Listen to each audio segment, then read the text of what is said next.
Hello and welcome to the Garden of Sacred Tears podcast. My name is Dr. Aman Kwatra and I'm a counselling psychologist based in Ireland. It's such a pleasure being here with you today and thank you so much for joining me. This podcast is all about conversations about grief, loss, bereavement and mental health. In my work as a psychologist and also my work previously in the field of international development and post-war reconstruction, I've learned that grief is a human condition that we all experience, but often enough we experience it deeply alone. And that sense of being alone in that journey can be quite challenging. That led me to set up the Garden of Sacred Tears, which is a private psychology practice specializing in supporting people experiencing grief, loss, and bereavement. When I talk about loss, of course, I mean loss of many different forms. That could be loss of a loved one, but it could also be loss of a life expectation, a dream, a desire, any significant loss that we can experience in our lives. Loss of hope, loss of a business venture, loss of a sense of purpose in life or meaning, or parenthood, experiencing infertility. There are just so many different kind of losses that we all experience. The Garden of Sacred Tears is an organization that is trying to support people experiencing these different kinds of losses. The podcast is all about conversations about grief, loss, and mental health. It's to support people embrace self-care and self-compassion on this journey of recovering from grief, because I've found in my experience, in my spiritual experience, in my work as a psychologist, that deep within the experience of loss, there is emptiness, and deep within that emptiness is a doorway to profound transformation. And that's something that I'm trying to work in and support people who might be experiencing grief and loss, transform their life into a more purposeful, meaningful, and healed step. But I want to talk to you today a little bit about myself, to introduce myself, and also talk about the Garden of Sacred Tears, to introduce the organization.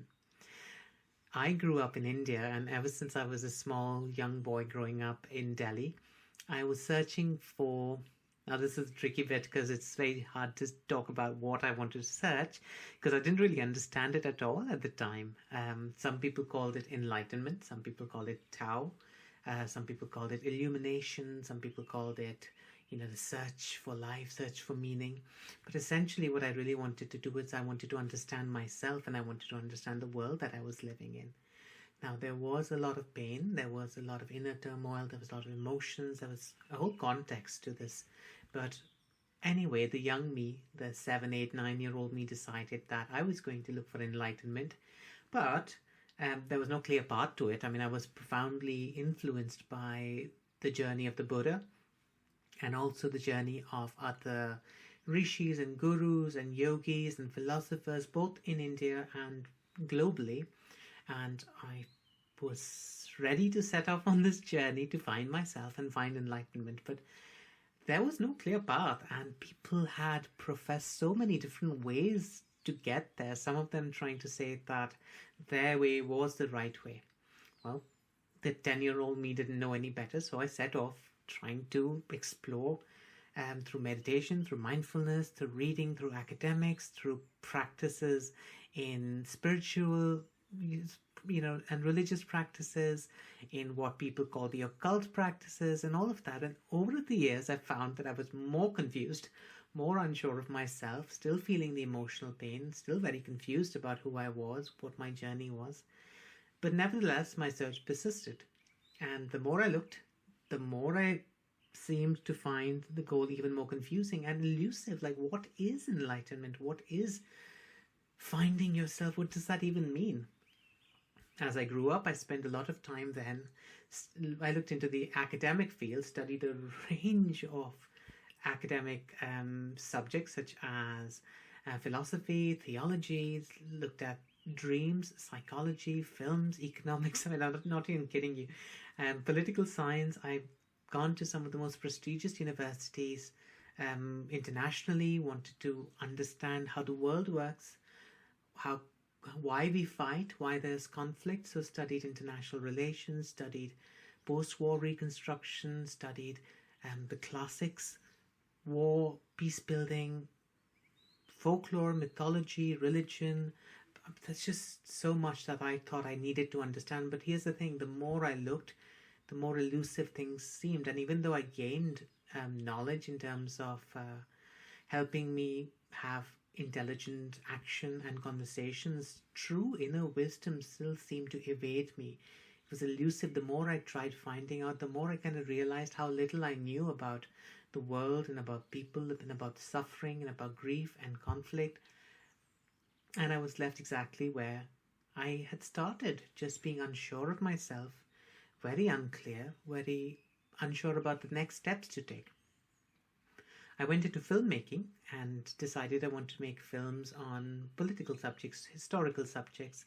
But again, because I didn't realize anything about the world and nothing could make sense on why things are the way they are, I eventually decided that I was going to study international relations and conflict. And I did that for a few years. Then I worked a little while in policy and diplomacy.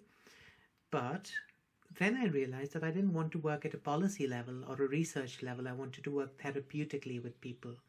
And that's when in 2015 I decided to convert to psychology, and I went to the University of St Andrews in Scotland, a beautiful place, beautiful university, and did my conversion in psychology, which then led me to Trinity College in Dublin to do my doctorate in counselling psychology. And over the next 5 years, between 2015 and 2020, I worked really hard to become a fully qualified counselling psychologist. And during those years, I spent a lot of time in, taking therapy myself as part of the training process, but also to kind of dive into the abyss of my own psyche and learn to deconstruct all the different identities that had been built up over the years, some by my own experiences, some other labels put on me and things that I believed, other people's not always positive, whether it was bullies in school or not very kind teachers or adults in my life, but also some nice ones who created an identity around who I was. But it was really about deconstructing that and then reconstructing that identity to remove the remove what was constricting my growth and reconstruct pathways that allowed me to reconnect with myself and find myself, to kind of free myself from, I like to say, the golden shackles of my own making, and to confront key existential issues like death and grief and suffering and meaning and isolation and responsibility. I really looked into these processes. I learned so much from my clients. I worked in different psychological institutions, worked with adults, children. I worked in the prison service, worked in corporate psychology, and I learned so much from people. Having those conversations, listening to them, processing that experience and relating it to my own as well taught me so much. Over the next few years, I found that I was able to gradually begin letting go of this need to find myself and look for something, as if something was actually outside of me that I was looking, and I simply dropped my search to find myself. And that's when something extraordinary happened. Now, this is where it gets difficult to actually talk about it and put it in words, but I'm going to try expressing myself here that one morning just before dawn in August of 2022, after many nights of dark and strange dreams, an unexpected sense of awakening came. Now, this is where it gets tricky to actually talk about this and express it in words, because it's actually something that I find is quite indescribable. It's like the experience of love. No matter how I try to put it in words, in a theoretical way, in an academic way, in describing it, you will not experience what I mean by love. Similarly, it's like telling somebody the seawater is salty. What does that knowledge actually provide you? I mean, you can understand that intellectually, but it doesn't give you the experience of it. It's only in actually going to the sea and tasting the water for yourself that you can realize, oh, this is it. That's what the experience of awakening, if I may say so, is as well. You have to experience that. But anyway, I'll try continuing speaking in words for the moment. A few days after this experience, I wrote a small paragraph on my old blog, on my old website, in a very naive attempt to describe this new experience. And reading the words again, just for this podcast, I was laughing earlier at my childish attempt to describe what actually is indescribable, but I still want to reproduce it here exactly as I wrote it back in August 2022, and share that with you. So I wrote, and it goes like, it's only quite recent that I've become aware that I am and that I am not. For long, I've been looking for myself without knowing what it is that I've been looking for. Often, still, it's only when the writer is in stillness in thought, in body, in contemplation, in feeling that a momentary glimpse of what I am is witnessed. The writer doesn't yet have the words to describe that which is beyond the eye. It is a witness in stillness, a mind looking at itself, perhaps not quite clearly yet, but as if though patiently waiting for the ripples in the water to still, so that the reflection becomes true. These ripples are the rise and fall of thoughts, feelings, sensations, desires, hope, dreams, lust, fantasies, emotions, judgment, and so much other that hides away the clarity. These ripples rise within me and they fall within me. Sometimes they are me, yet the writer can't let go of them anymore because there's nothing to hold anymore. But sometimes they still hold me. Then the writer notices them and they go back to from where they came. I was once looking for myself. There is now one that is looking at oneself. 25th of August 2022. Oh, it still makes me laugh because anyway, over the next few months, more of those remaining clouds kind of lifted, and it became a lot more clear, the experience. And then I wrote in January of 2023 the following lines. I'll read you exactly. Again, words don't describe it. Think of this like the moth chasing a flame. I can dance with words around the light, but I'm really trying to point you to the light.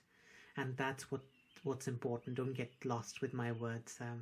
But anyway, I wrote in January 2023, there is emptiness. The residual self is learning to undivide, returning all to emptiness.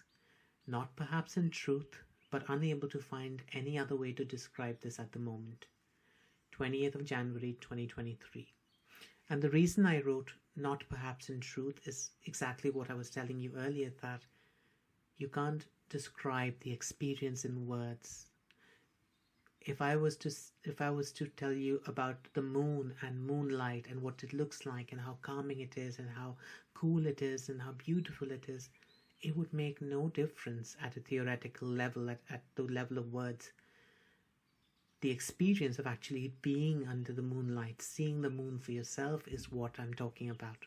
And I might try and point to the moon, but as the Zen story says, please don't look at my fingers, look at what they are pointing to. But anyway, strangely, it's because of the nature of this awakening that I also realized the profound importance of working with death, grief and loss as doorways to transformation, and perhaps also as a monumental step needed in this world for healing.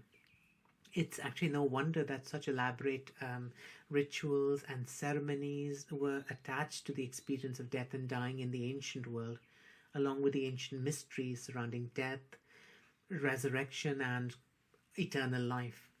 But these realizations also guided me in the next steps of my journey, which was to specialize and work towards supporting people experiencing bereavement, grief, and loss. And as I said earlier, loss can mean many things.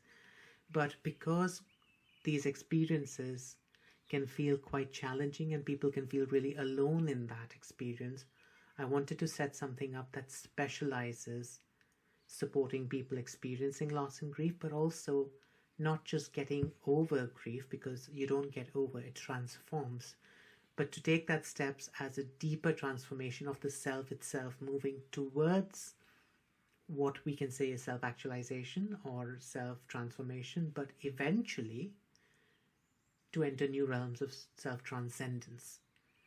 This is what has led me to now reach out, create this podcast, create the Garden of Sacred Tears as a space for supporting people experiencing loss, and who are in need for non-judgmental, empathic, caring and compassionate support as they go through their own journeys of grief, loss and self-transcendence. That's a little bit about me. That's a little bit about the Garden of Sacred Tears.